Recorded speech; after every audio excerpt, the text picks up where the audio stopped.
And stand by. This is Pacho. Do you read me?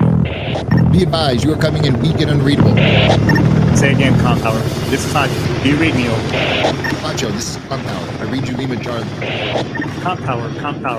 Request permission to launch and commence the field op. Over. Stand by.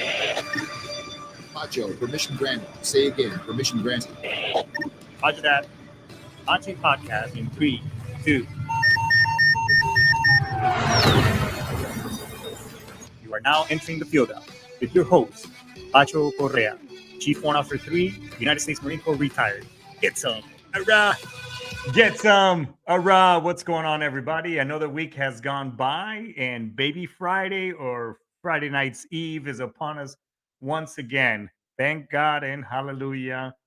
There's nothing better than, hanging out at the house all weekend, chilling, kicking the dog, slapping the wife in the behind a little bit. Hoorah, get some.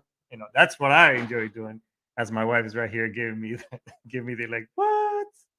Anyways, before we get started, let's get all the logistics and all the rudimentary stuff out of the way, if I can use that word, or if that's properly well used. Anyways, this show is brought to you by Primerica. Let me ask you this. Have you ever been or heard the news, or you've been at a gathering where, hey, so-and-so had this unfortunate incident, they passed away.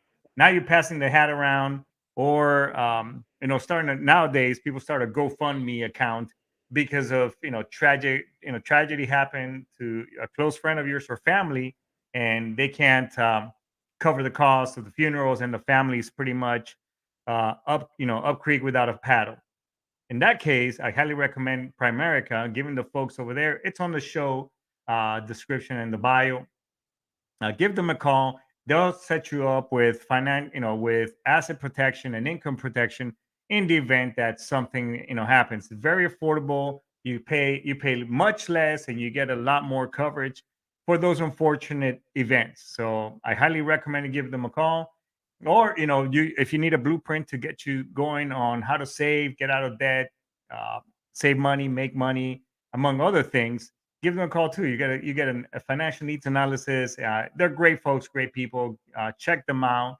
And also, this show is brought to you by Castle Global Services. At Castle Global Services, they have a range of services that for your home or your commercial business that can help you out, basically with that whole infrastructure. One of the great services on the business side is, hey, are you tired of paying some high interest rates on if you're a merchant, or you're a business and you're taking in credit cards? Are you tired of those high end fees that they charge you?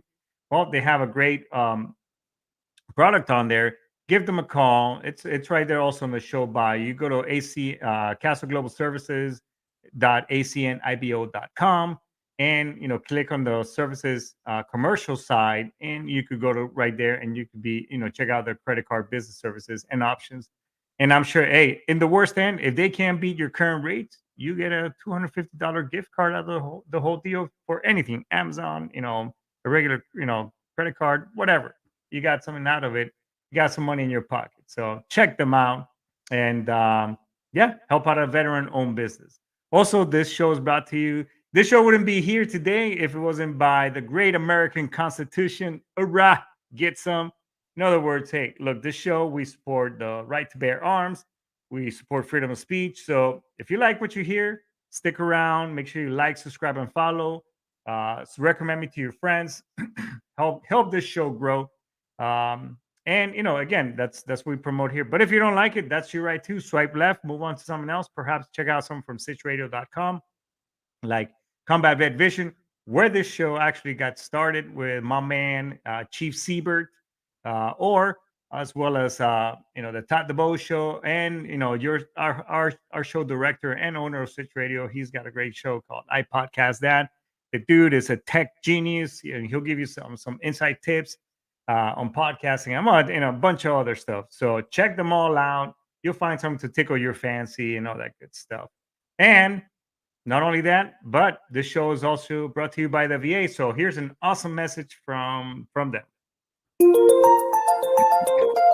This is a message from the U.S. Department of Veterans Affairs. If you were exposed to toxic substances while serving in the military, a new law called the PACT Act may make you eligible for additional benefits and care. The PACT Act benefits veterans of the Vietnam era, Gulf War era, and post 9/11 era who were exposed to toxic fumes, burn pits, Agent Orange, radiation, and other environmental hazards. Survivors of toxic exposed veterans and veterans who served in specific countries in Africa, the Middle East, and Southwest Asia are also potentially eligible. Learn more about the PACT Act by going to va.gov/PACT or by calling 1-800-MY-VA-411. We at VA are here for you, and we're ready to get you the care and benefits you've earned and deserve. I'm Mike Richmond. Thanks, Mike. We appreciate that awesome PSA, public service announcement. No, but hey, look, I run into veterans all when I talk to them about my show and so on and so forth. But more than often, the common denominator is like, oh, well, I don't deserve those. I only served 4 years, whatever, blah, blah, blah. Look, now is the time to put in, and everybody should be running to a VA office or a veteran service office to put in, for this PACT Act. It's not for just the burn pit registry, by the way. It's a whole separate thing, which, by the way, they've already released that. And you can start also possibly getting compensated for that as well, and that's a separate subject. So bottom line is, don't disqualify yourself. Don't do the VA's job without you even submitting a claim. So throw everything in the kitchen sink and see what you get compensated with. Because as you get older, shit is going to start going sideways, and you want to be covered for it as well as compensated. All right. So with that being said, we got a great show brought to you today. Hey, this guy I'm bringing on the show here in just a second. He reached out to through Messenger, which, by the way, I highly recommend. If you want to talk to me, get on the show, whatever, engage on the chat as well. But he reached out to the show. He's got a great, great venue for veterans to network and so on and so forth. So why don't we do this? Instead of me just giving you all the, talking for him, let's bring him on the show. Let's welcome Jason Steiner to the show. What's up, brother? It's a Steiner or Steiner? Steiner. Okay, Steiner. Hey, look, I'm bilingual. I told on sanitation, so yeah, it's all good. It's all good. As I get excited, my accent comes out. Right. I don't drink anymore. I'd be speaking in tongues. Right on. Hey, man. Man? Welcome to the show, bro. Hey, by the way, thanks for your service. Yep. Thank you. So, why don't we do this? You being you're a fellow jarhead, you're a fellow crayon eater and such. Tell us a little bit about tell us about your time in the, a little bit of your history track. Sure. What grounds did you walk on? Sure. I joined in '96. It was kind of a fluke deal. I had military in my family, but it wasn't something that I was looking to do. I had a recruiter reach out to me, sent me a postcard in the mail, said, "Hey, give me 15 minutes of your time. I'll give you a free set of dog tags." I'm like, "Sweet, I'll take a free set of dog tags." And so he sets up the time, comes down and starts doing the spiel, what do you like to do? And, I like shooting. I like riding bulls. And he's like, "Oh, we got a rodeo team. We got a shooting team. We've got this, we've got that." And he's like, "Just, all you got to do is sign the dotted line, man. You can do whatever you want." He didn't have me. I was still pushing back from it. And he said, "All right." He said, give me a couple minutes. And he runs down to his car and he pulls out the panty droppers and brings them up and he goes, "Slip on my blues and see what you think." And I put the top on, buttoned it up, looked in the mirror, and I went, "Where do I sign?" That's all I needed to see. So I signed the dotted line. I believe it was in February. I was supposed to ship in September. April rolls around. He says, "Hey, we've got a slot opened up May 12th. You ready to go?" I said, "Yeah, man, let's do it." So Mother's Day of '96, he rolls down and picks me up. My mom was not thrilled, to say the least. Went to MEPS, shipped out, boot camp, MCRD. I'm a Hollywood Marine, so we didn't have to deal with the sand fleas, but we humped a lot of big mountains. Jumped into the fleet. I was an 1833 amphibious assault vehicle driver. Hauled the grunts around, got to play with them for a while, had some crunchies on the track. Hung out there for about 2 years, went to Japan, did a 6-month deployment over in Japan. Came back home, they split our platoon, and when they split us up, I got shipped over to the LMC platoon, which is the landmine clearing platoon. So we carried 1,500 pounds of C4 and 3 rockets in the back of the tracks, and roll up the concertina wire and throw it out, blast the caps, and watch the C4 explode, which was pretty dang cool. I did that for about 6 months, and my staff sergeant that we'd went overseas with, Staff Sergeant McDonald, he became the marksmanship instructor for the battalion, and he needed an assistant, so he grabbed me and pulled me up with him. And the last 2 years, I trained 1,100 Marines and Navy corpsmen on how to shoot the rifle and pistol. So that was my time in the Corps, and got out, came back home to Nebraska, got married while I was in the Corps, got out, came back home to Nebraska, had a baby 9 months after I got out, and just jumped into the flooring business, and I've done that for 23 years. So, Oh wow. Yeah. I own my So own business for 23 years. So your staff sergeant basically he hooked you up. He said, "Hey, you know what? Because you did such an okay job, I'm gonna hook you up and bring you right next to." Maybe Yep, he hooked himself up. He's like, "I don't want to be doing this shit. You're gonna do all my grunt work." I'm gonna grab a Lance Corporal and bring him up and make him be my grunt. And I had a great section leader when I was in the Marine Corps too, and he actually sent me to school for marksmanship instruction when we were over in Japan. So I had great people around me. Where in Japan? Were you up at Camp Schwab? We were in Schwab. I actually Hand got of the hand. Yeah, right. And actually got to go to the Air Force Base to do my marksmanship training. So I got to see what the real side of the military lives like in the 5-star hotels and 5-star dining. And then I had to go back to Schwab and go back to the 1-star hotel and the 1-star dining. So yeah, no, I remember them days. I was stationed in Oki back in. So you joined actually when you joined. I was getting to Okinawa. I got there in 96. Okay. Yeah, early 96. So yep. And I was already a motor team mechanic. I was a corporal motor team mechanic, and I mean, Oki was cool. It was pretty cool. Yeah. I mean, back then it was the little bit. We were already on the climax of the incident where the Lance Corporal who got drunk, and she right outside Foster, right after the rain, she basically pinned that lady and her 2 kids, right outside the gate. So. Right. It was really, who could drive, who didn't. So if you, depending on your rank, you were allowed to drive. So, but I'm very familiar going up there because we were at, our main hub was right there. What was it called? The logistics base. It was Camp Foster. Then the next, they had the tri mod, or they used to call it the fight mod, where maintenance battalion was and such. So we used to pick up a lot of Marines to take them to a range up there and shit. So. Right on. Yeah, when I was there, we had got there. The platoon before us was the one that the 2 Marines and Navy corpsmen raped that 12-year-old girl and caused the international incident. So we were on base lockdown like the whole time. We didn't really get to do anything in Okinawa. We did a lot of preventive maintenance on the Amtraks, and that was about all we did when we were there. So we got to go up to mainland for a month and a half, which that was really cool, up to Camp Fuji. We did a lot of training.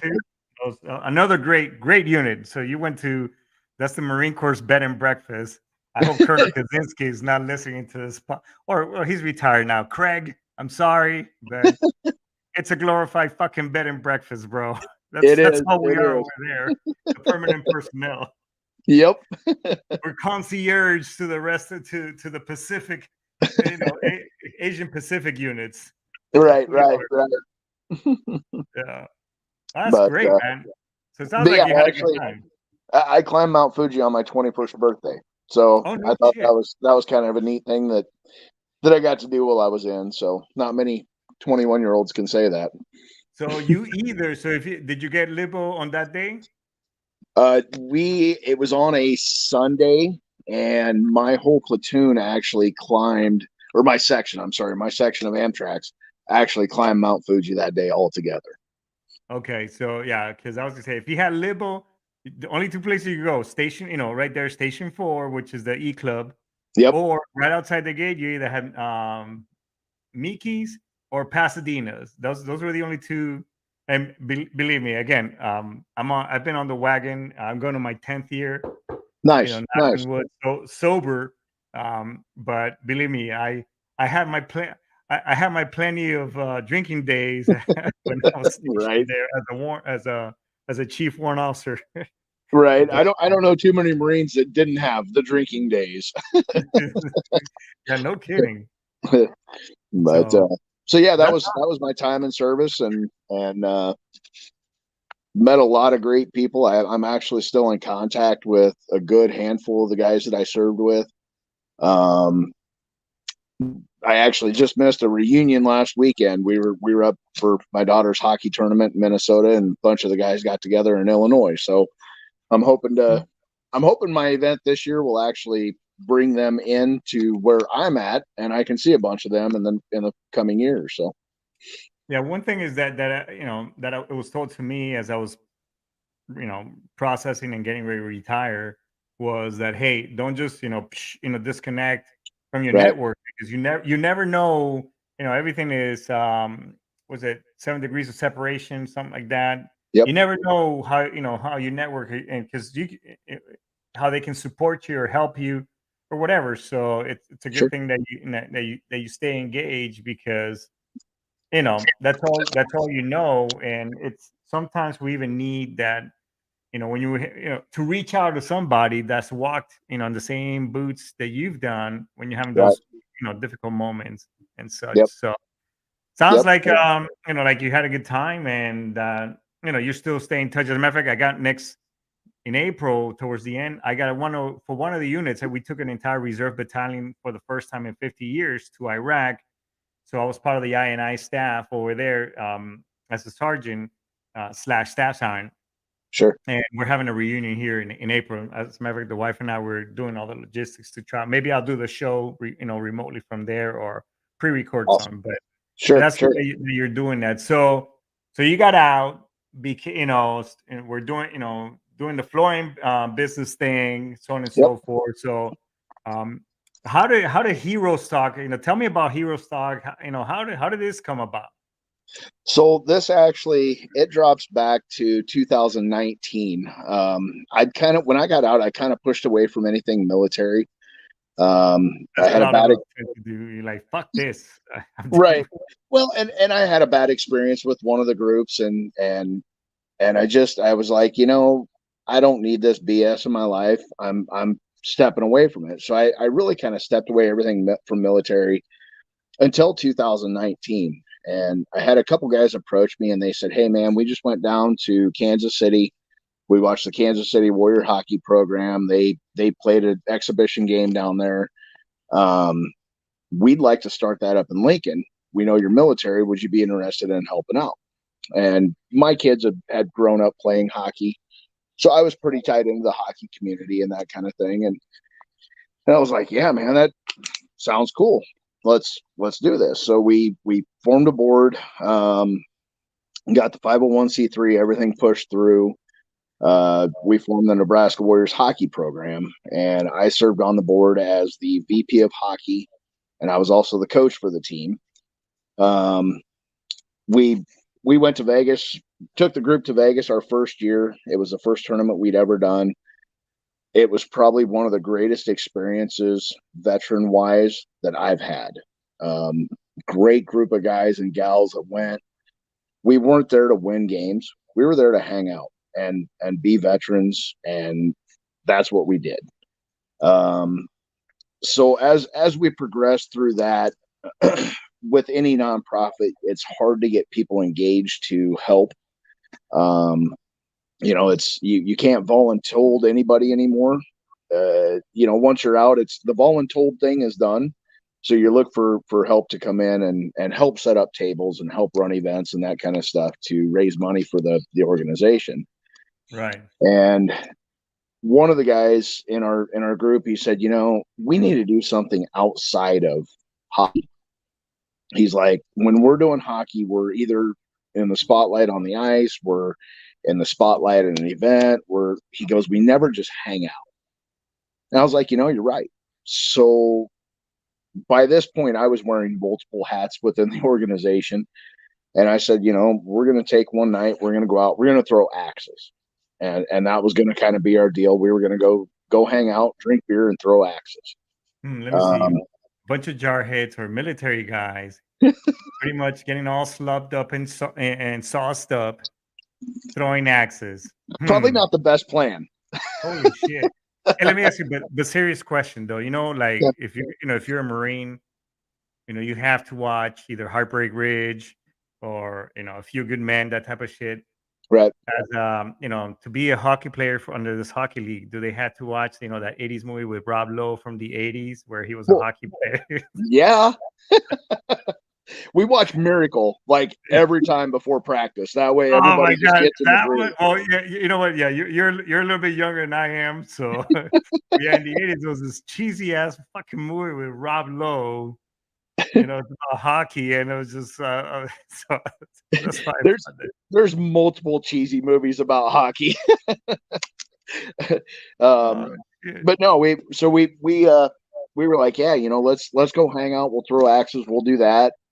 I was in the middle of planning that, and one of my neighbors that's a Marine and part of our group, he came down and he goes, hey man, I've got a guy that wants to come in and sing for us. He does throwback Johnny Cash, Waylon Jennings, kind of the old country stuff. And I'm like, that'd be cool. We'll throw some fire pits out, grab a couple cases of beer. We'll sit around, roast hot dogs, burgers, whatever, and listen to this dude sing. And so I talked to the guy. He's like, yeah, I can come in the 22nd of October. That's the earliest I can come in. And I'm like, okay, in Nebraska, you're either 3 foot of snow or 80 degrees. We don't really know. Yeah. 2 days later, the same dude comes down and he goes, hey man, I got another band that wants to come in and do this. And I said, well, if we're going to do that, let's make it a show. Let's do something with it. And it was supposed to be a one-off deal, just a night of hanging out. We set up a cornhole tournament. We got a food truck to come out. We had 45 days from the day of the idea to the day of the event. And it was going to cost us about $6,800 to throw this event. So I sat down on my phone and I started going through, hitting all the contractors that I know and anybody that owns a business. Hey, this is what we're doing. Would you be willing to throw some money at it? And we ended up raising about $7,800 that night or that time. Paid for the whole event. We had a ton of people kick in a bunch of stuff for free raffle prizes and door prizes and that kind of stuff. The cornhole tournament, actually, it was a sign up when you get there. We had about 15 to 18 teams sign up for that. And I met so many people that night that I'd never met before in the veteran community. And one of the things that it kind of morphed as we were putting this together, that it was a great thing for a veteran to be able to just hang out, and not have any worries at night, to be around like-minded people and the camaraderie and the family. But one thing that I noticed was our veterans groups, it's hard to showcase who we are and what we do.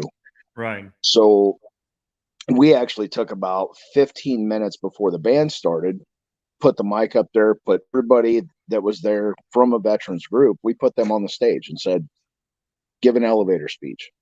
2 minutes, who you are, what you do, and showcase your nonprofit. So we had about 12 to 15 groups that were there, and they got up and everybody, hey, this is who we are, this is what we do. And we actually had people that have joined those groups because of it was Vetstock last year. So we actually had people that joined groups, which gets them out of their house, gets them involved in the veteran community, brings that sense of family and camaraderie back to them, Right. Which was a great thing. So after the event, 3 to 5 days later, my phone was just lighting up. 30, 40 emails, texts, phone calls. Hey, man, you got to do this again. That was a lot of fun. And I'm sitting there going, okay, well, I've got 2 kids. I've got my own business. Sure, why not throw something else into the mix? So I grabbed a couple people and I said, hey, here's the deal. People want this. Let's put this together. Let's make it its own nonprofit, standalone. So we've started forming it. I've got a board that's setting in place right now. We've got our paperwork for the 501c in with the state. And we started planning about a week after the event on, what we did good, what we could do better, what we needed to do more of, less of, that kind of thing. And it's pieces have started kind of falling into place. And I've made contacts with people that are amazing people. They want to help veterans. They are veterans. They want to help veterans. Some of them are civilians that want to help veterans. One of my big kicks for me this year was one of my groups from last year, one of my sponsors. He's not military, owns a marketing company that does marketing and social media and that kind of stuff. And he was a small sponsor last year. And after the event, he goes, man, this was really cool. He goes, I really want to be a bigger part of this.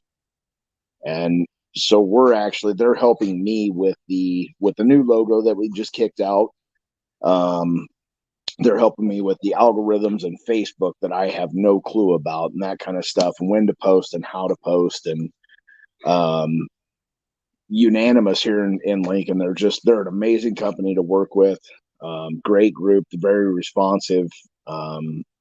So I got very fortunate with them to come on board. And then, I've talked to people like Scott Hussein. I've talked to Shannon Book, which is a veteran singer. I actually just talked to him the other day. And so it's been really cool to be able to meet those kind of people and people like yourself, you're a veteran and you want to help the veteran community and talk about the PTSD and the stuff that happens within our community that needs to be addressed. Right. So this year's purpose, what's your goal and the purpose for this year's event, and when is it? So this year's event is September 9th. It's out at Round the Bend Steakhouse. My purpose for the event this year is, again, networking, putting people in touch with people.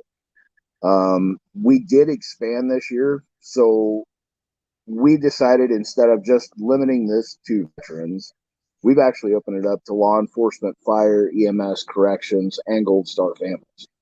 Okay. And we've renamed it to Herostock this year from Vetstock. The main goal of this is to bring people together, whether it's for a night to hang out, whether it's to meet that civilian side battle buddy. Everybody's out and we all need that person that we can call. Civilian side battle buddy. I'm if you don't mind, I'm gonna start copying that one. Yeah, you can steal it. And that's what veterans need, man. We need somebody that we can talk to that understands us. And same with cops, same with fire, because they see the tragedy, they see the crap, they have the PTSD just like we do. They need somebody as much as the veterans need somebody to be able to reach out to on those dark days and say, hey, man, my world isn't right now. I need to talk. And give everybody that outlet. And not only that, but to be able to showcase nonprofits or for-profits that are veteran-owned businesses that are there for us. And be able to, if this guy doesn't like ice skate, well, guess what? Here's a nonprofit that does motorcycles. Here's a nonprofit that does ruck marches. Here's a nonprofit, and if there isn't one, start one. jump out there, you start a nonprofit that you believe in, whether it's cars or fishing or whatever it is. And be able to let them see what all's out there. No, I mean, I think a lot of times because, we think that, hey, it's better to, just kind of shy away or go into our own mental closet or, our mental basement, so to speak. Right. And then, just kind of hide away from everybody that, hey, nobody needs to hear my shit, my crap, blah, blah, blah. Right. We're doing it. Actually, we're completely doing the wrong thing, but it's also hard, in retrospect, because I've been there. Right. I almost committed suicide. I mean, I've been pretty transparent on that. And this is before I got out. And we think we protect, oh, nobody else, nobody needs to hear this, or you don't want to put your load on somebody else's. Right. But you're right. We do need that connection as human beings. We're tribal. We're about community. I mean, it is naturally embedded in us. So I think it's a great idea, and it's a great event. I mean, then at the bare minimum, it'll get somebody out of their house for one day, for a couple of hours, and maybe like, oh, you know what, shit, I'm not alone. I'm not the Right. only one ruminating at this time. I'm not the only one who feels like the world is collapsing. Or hey, Yep. I still patrol my house in the middle of the night because of Right. no fucking reason. I thought it was just me. No, dude, come check this out. Come listen to some, pretty motivating music, good old American music, or whatever tickles your fancy. Sure. Shit, worst case scenario, you might like it and you may be back next one. On a better note, you get to meet some really cool people, and you get to join some really cool clubs or organizations Right. that, and you get to benefit for free. And most of them is for free. Yeah. And and that's the thing that we're trying to keep to for any of our veterans, Leo's Fires, Gold Star families. We want to make sure that this organization or this event every year will stay a free event for them. So we're, as soon as we get our EIN number, we're going to start pounding the streets and getting, people to give us money basically to make this event happen every year. It's one of those events where you can either go and you can spend $0. You can literally go there 100% free. If you want food, you're going to have to buy food. If you want alcohol, you have to buy that. But the cornhole tournament, it's free and it's got prizes, and it's a great time. People hang out, they're laughing, they're hugging, chair force and you crayon eater and and that kind of stuff. And so it's a good time in that aspect too, where you can literally just push the demons off for one day. Yeah. And just hang out. And you don't have to participate, or you can participate 110%. That's all on you. And, one thing we're doing this year too is we're actually going to do a live stream of the event, because I know there are guys and gals out there that can't be around crowds. And this year's going to be an indoor-outdoor venue. We've got 20,000 square feet to work with. There's going to be room to get away, but somebody that's not comfortable in big crowds, it's going to be tough. So we're actually going to live stream it this year on a couple different platforms to be able to reach out to veterans and let them feel like they're still part of the event, even if they can't be there. Well, that's cool. So No, that's great, man. And hopefully we'll look at all the logistics and see if we can maybe make our way over there and and check it out. So that'd be awesome. So really quick, Jason, 15 seconds of fame. Where can people find you? Facebook, Instagram, all that good stuff. Go ahead and give yourself a cheap promo here in the next few seconds. Go. All right, so we just rolled out the new website. It's www.herostock.org. You can go onto Facebook and look up Herostock. The event page is Herostock 2023.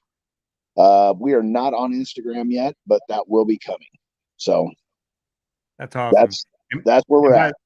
And I went also ahead on the show description as well, everybody. For those of you who are interested, all the links are right there. The 2 links, Jason shot them to me earlier. I pasted them on the show description, so make sure you check it out. So, but hey, Jason, first of all, fellow Jarhead, hey, thanks for your service. You know, it was an honor and pleasure catching up with you.